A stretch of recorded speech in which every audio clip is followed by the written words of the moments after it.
Standing committee के members का चुनाव है। चुनाव से पहले वो भारतीय जनता पार्टी जिसको दिल्ली की जनता ने बुरी तरह पराजित कर दिया, वो भारतीय जनता पार्टी जिसके खिलाफ दिल्ली की जनता ने जनादेश दिया, 15 साल के उनके कुशासन को खारिज किया, हराया, वो भारतीय जनता पार्टी खूनी खेल एमसीडी के सदन में कर रही है। और ये मैं क्यों कह रहा हूं?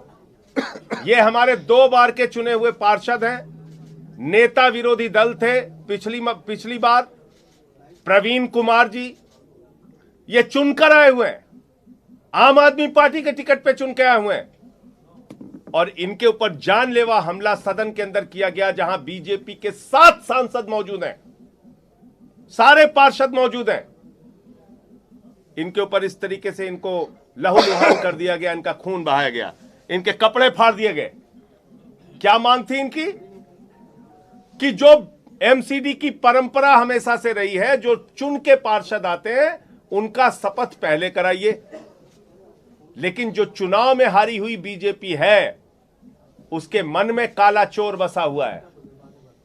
वो नॉमिनेटेड मेंबर्स को, जिनको 1 वोट भी जनता ने नहीं दिया, उसको मेयर के चुनाव में, डिप्टी मेयर के चुनाव में, स्टैंडिंग कमेटी के मेंबर के चुनाव में वोटिंग राइट देना चाहते हैं, यानी कि मत देने का अधिकार देना चाहते हैं। इस मंशा के कारण, इस साजिश के कारण उन्होंने पहले नॉमिनेटेड मेंबर्स की शपथ शुरू करा दी, जो कि कभी आज तक एमसीडी के इतिहास में नहीं हुआ। एमसीडी के नॉमिनेटेड मेंबर्स को ना तो मेयर में वोटिंग राइट है, ना डिप्टी मेयर में वोटिंग राइट है, ना स्टैंडिंग कमेटी के चुनाव में वोटिंग राइट है। ये अपने शपथ लेने की मांग कर रहे हैं, ये इनका गुनाह है? इनकी जान ले लोगे आप? क्योंकि ये चाहते हैं कि हमें शपथ करा दो, हम चुन के आए 2-2 बार से, इसलिए इनकी जान ले लेंगे आप? तो मैं चाहूंगा पहले प्रवीण कुमार जी पूरी, और इस पूरे गंदे खेल में कांग्रेस का हाथ बीजेपी के साथ, यहां जितने 9 के 9 पार्षद चुन के आए हैं कांग्रेस पार्टी के, वो सब भारतीय जनता पार्टी की मदद में लग गए हैं वॉकआउट करके। और इसका प्रमाण यह है कि जो इनकी नेता सदन है नाजिया, उसको हज कमेटी का चेयर बनाने का प्रस्ताव बीजेपी के कहने पे एलजी ने पास कर दिया आज ही। उसकी फाइल चल गई।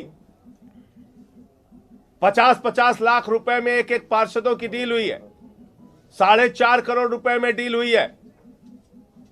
इन सारे सवालों का जवाब देना चाहिए, सामने आके देना चाहिए।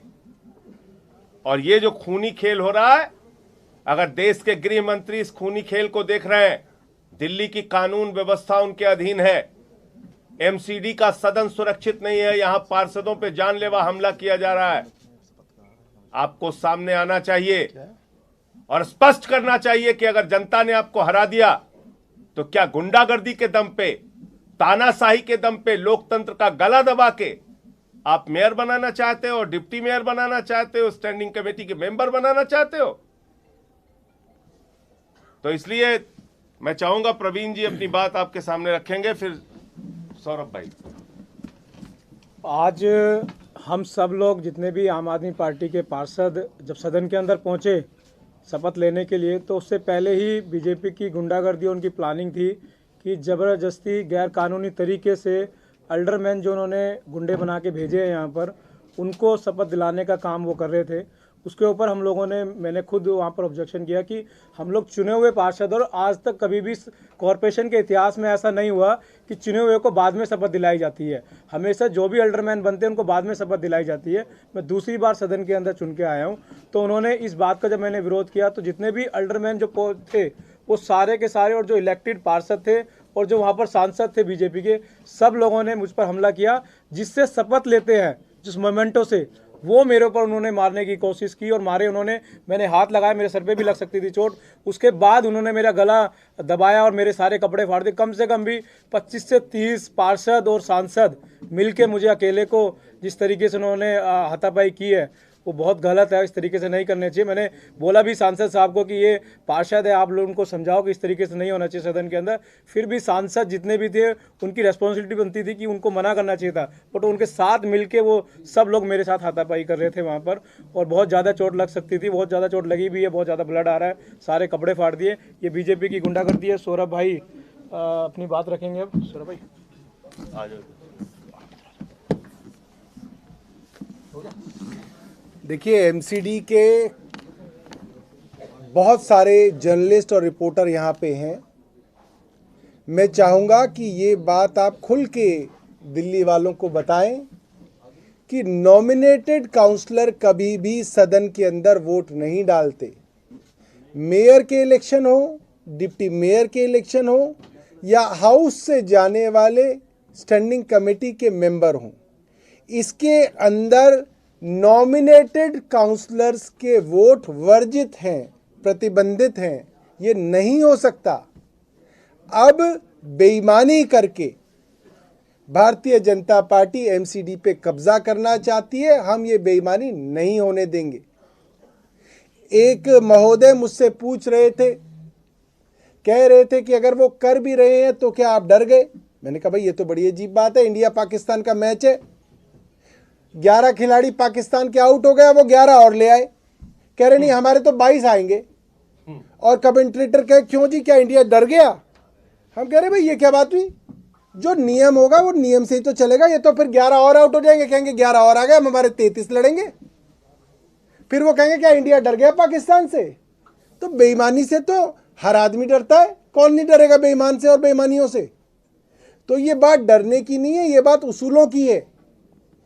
इस वक्त जिस तरीके से भारतीय जनता पार्टी और उपराज्यपाल महोदय बेईमानी पे उतर आए हैं, पूरी दिल्ली इनकी बेईमानी देख रही है।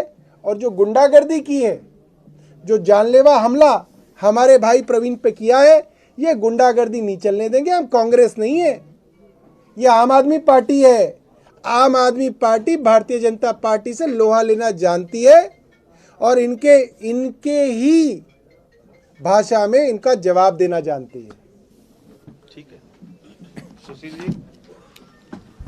देश के अंदर लोकतंत्र की रक्षा के लिए कानून बने हैं और ये देश संविधान के हिसाब से चलता है। जो दिल्ली म्युनिसिपल कॉरपोरेशन का कानून है, सेक्शन 3(1) के अंदर प्रोहिबिटेड है कि नॉमिनेटेड पार्षद वोट नहीं डाल सकते।